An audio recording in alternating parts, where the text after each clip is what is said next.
Channel को subscribe करो पहले। हाँ जल्दी करो, मुझे पता है कि आप लोग नहीं करते हो, वीडियो देखते हो लेकिन सब्सक्राइब नहीं करते। ये लाल कलर का बटन नहीं से दबाओ, जल्दी दबाओ, जल्दी दबाओ, फिर मैं शुरू करूँ। दबा दो जल्दी, दबा दिया, घंटी भी दबा दे। साल था 1999, 1999। इंडिया रंगों और प्राचीन ज्ञान का देश अपनी आजादी की 50वीं वर्षगांठ मना रहा था, लेकिन ऊंचे हिमालयस में एक तूफान उठ रहा था। आक्रामकता के एक विश्वासघाती कृत्य ने शांति को खतरा पहुंचाया। यह था कारगिल वॉर, एक ऐसा संघर्ष जिसने इंडिया के संकल्प का परीक्षण किया और उसके सैनिकों की वीरता का प्रदर्शन किया। करगिल की बर्फीली चोटियां, Indian state Jammu and Kashmir का एक जिला युद्ध का मैदान बन गया।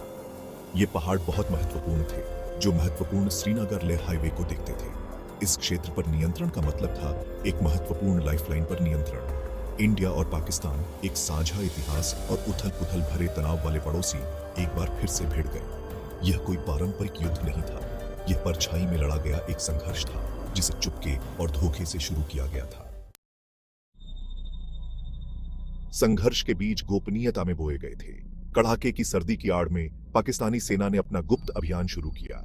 वे लाइन ऑफ कंट्रोल के उस पार घुसपैठ कर गए, जो वास्तविक सीमा इंडियन और पाकिस्तानी एडमिनिस्ट्रेड कश्मीर को विभाजित करती है। ये रेगुलर पाकिस्तानी आर्मी सोल्जर्स नहीं थे, ये हाईली ट्रेन्ड घुसपैठिए थे, जिनमें से कई पाकिस्तान आर्मी की special operations unit, special services group के थे। उन्होंने खुद को आतंकवादी के रूप में प्रच्छन्न किया, इस उम्मीद में कि वे कश्मीर में चल रहे उग्रवाद में घुल मिल जाएंगे। घुसपैठियों ने अनफॉरगिविंग टेरेन का फायदा उठाया। उन्होंने इंडियन आर्मी की पोजीशंस को देखते हुए रणनीतिक रूप से महत्वपूर्ण ऊंचाइयों पर गढ़वाले स्थान स्थापित किए। इंडियन आर्मी को शुरू में लगा कि वे आतंकवादियों द्वारा की गई एक छोटी मोटी घुसपैठ की कोशिश से निपट रहे हैं। स्थिति गंभीर थी, घुसपैठियों को ऊंचाई और अच्छी तरह से गढ़वाले स्थानों का फायदा था। जैसे ही बर्फ पिघली और घुसपैठ का पैमाना साफ हुआ, इंडिया ने एक तेज और दृढ़ जवाबी हमले के साथ जवाब दिया। ऑपरेशन विजय, जिसका अर्थ है विजय, शुरू किया गया था। इंडियन आर्मी ने अपने सैनिकों को जुटाया, अपने बेहतरीन सैनिकों को कारगिल की बर्फीली चोटियों पर भेजा।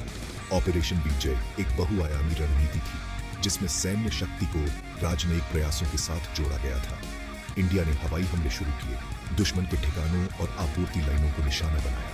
इंडियन एयरफोर्स ने महत्वपूर्ण भूमिका निभाई, जमीनी सैनिकों को करीबी हवाई सहायता प्रदान की और दुश्मन के रसद को बाधित किया। ऑपरेशन विजय के साथ इंडियन नेवी ने ऑपरेशन तलवार शुरू किया। इस नौसैनिक नाकाबंदी ने पाकिस्तान के समुद्री व्यापार मार्गों को प्रभावी ढंग से बंद कर दिया, जिससे उनकी अर्थव्यवस्था पर भारी दबाव पड़ा। मुश्किलों के बावजूद इंडियन आर्मी ने अटूट साहस और दृढ़ संकल्प के साथ लड़ाई लड़ी। उन्होंने कई हमले शुरू किए, महत्वपूर्ण चोटियों पर फिर से कब्जा कर लिया और दुश्मन को भारी नुकसान पहुंचाया।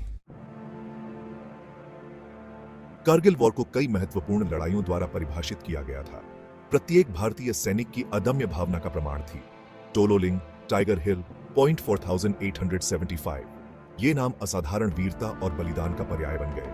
टोलोलिंग की लड़ाई इंडियन आर्मी के लिए पहली बड़ी जीत थी। रणनीतिक रूप से स्थित टोलोलिंग श्रीनगर लेह हाईवे को देखता था। टाइगर हिल की लड़ाई शायद कारगिल वॉर की सबसे प्रतिष्ठित थी। छोटी, एक झुके हुए बाघ की तरह, एक दुर्जय दुश्मन का गढ़ थी।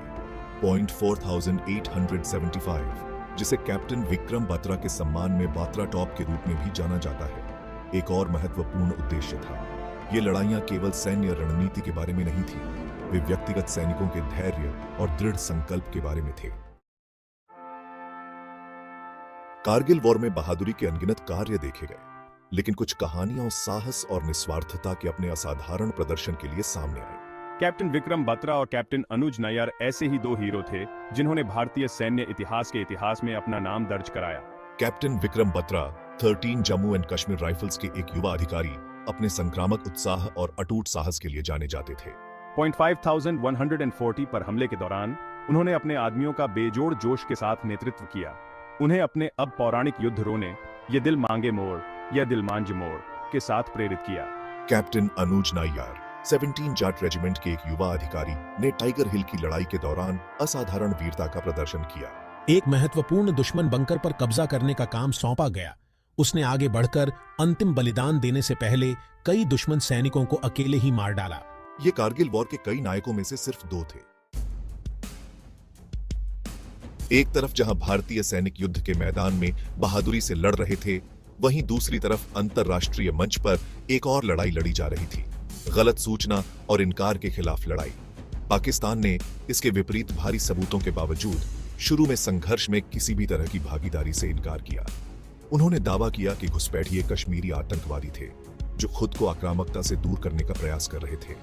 हालांकि जैसे जैसे युद्ध आगे बढ़ा और अंतर्राष्ट्रीय समुदाय ने उनके आख्यान पर सवाल उठाना शुरू किया, पाकिस्तान के झूठ की पोल खुलने लगी। पाकिस्तानी सैनिकों को पकड़ना और पाकिस्तानी सैन्य चिन्हों के साथ स्पष्ट रूप से चिह्नित दस्तावेजों, हथियारों और आपूर्ति की बरामदगी ने पाकिस्तान के झूठ को उजागर किया। दुनिया ने उनके स्वांग को समझ लिया और पाकिस्तान को अपने कार्यों के लिए अंतर्राष्ट्रीय निंदा का सामना करना पड़ा। इंडिया ने सैन्य कौशल और राजनयिक प्रयासों के संयोजन के माध्यम से पाकिस्तान के धोखे को सफलतापूर्वक उजागर किया।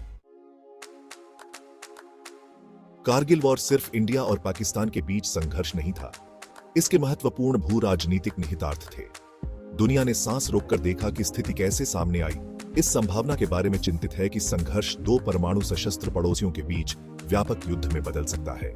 इंडिया ने संयम की नीति अपनाई। उन्होंने लाइन ऑफ कंट्रोल को पार न करने का फैसला किया, अंतर्राष्ट्रीय कानून के प्रति अपनी प्रतिबद्धता और स्थिति को कम करने की अपनी इच्छा का प्रदर्शन किया। इस जिम्मेदारी भरे दृष्टिकोण ने इंडिया के पक्ष में अंतर्राष्ट्रीय समर्थन प्राप्त किया। प्रेसिडेंट बिल क्लिंटन के नेतृत्व में यूनाइटेड स्टेट्स ने पाकिस्तान से इंडियन क्षेत्र से अपनी सेना वापस बुलाने का आग्रह करने में महत्वपूर्ण भूमिका निभाई। अंतर्राष्ट्रीय दबाव इंडिया की सैन्य सफलताओं के साथ अंततः पाकिस्तान को पीछे हटने के लिए मजबूर कर दिया। कारगिल वॉर ने संघर्षों को सुलझाने में कूटनीति और अंतर्राष्ट्रीय सहयोग के महत्व पर प्रकाश डाला। हफ्तों की भीषण लड़ाई के बाद इंडिया विजयी हुआ। 26 जुलाई 1999 को इंडियन आर्मी ने ऑपरेशन विजय को सफल घोषित किया। उन्होंने अपनी सीमाओं की रक्षा करने और अपनी संप्रभुता को कायम रखते हुए इंडियन क्षेत्र से आखिरी घुसपैठियों को सफलतापूर्वक भगा दिया था। 26 जुलाई को अब इंडिया में कारगिल विजयी दिवस या कारगिल विक्ट्री डे के रूप में मनाया जाता है। यह उन बहादुर सैनिकों के बलिदान को याद करने का दिन है जिन्होंने कर्तव्य की पंक्ति में अपने प्राणों की आहुति दी। यह उनके साहस, उनकी देशभक्ति और अपने राष्ट्र के प्रति उनके अटूट समर्पण का सम्मान करने का दिन है। कारगिल विजय दिवस सिर्फ जीत का जश्न मनाने के बारे में नहीं है, यह युद्ध की मानवीय कीमत को याद करने के बारे में है। यह शहीद सैनिकों के परिवारों का सम्मान करने के बारे में है जो अपने नुकसान के दर्द के साथ जीना जारी रखते हैं। कारगिल वॉर सिर्फ इंडिया की सैन्य शक्ति की परीक्षा नहीं थी, यह उसके नेतृत्व की भी परीक्षा थी। अटल बिहारी वाजपेयी, जो उस समय इंडिया के प्रधानमंत्री थे, इस चुनौतीपूर्ण अवधि के दौरान महान संकल्प और दूरदर्शिता के राजनेता के रूप में उभरे। वाजपेयी के नेतृत्व की विशेषता दृढ़ता और कूटनीति का संयोजन थी। वे पाकिस्तान की आक्रामकता के खिलाफ दृढ़ रहे। उन्होंने इंडियन आर्मी को घुसपैठियों को खदेड़ने के लिए सभी आवश्यक उपाय करने के लिए अधिकृत किया। साथ ही उन्होंने इंडिया के पक्ष में समर्थन जुटाने के लिए अंतर्राष्ट्रीय समुदाय के साथ जुड़ाव करते हुए राजनयिक चैनल खुले रखे। कारगिल वॉर को संभालने के वाजपेयी के तरीके ने उन्हें घरेलू और अंतर्राष्ट्रीय स्तर पर व्यापक प्रशंसा दिलाई। उन्हें उनके राजनीतिज होने, एक जटिल भू राजनीतिक स्थिति को नेविगेट करने की उनकी क्षमता और इंडिया के हितों की रक्षा के लिए उनकी अटूट प्रतिबद्धता के लिए सराहा गया। कारगिल वॉर इंडिया के स्वतंत्रता के बाद के इतिहास में एक निर्णायक क्षण था।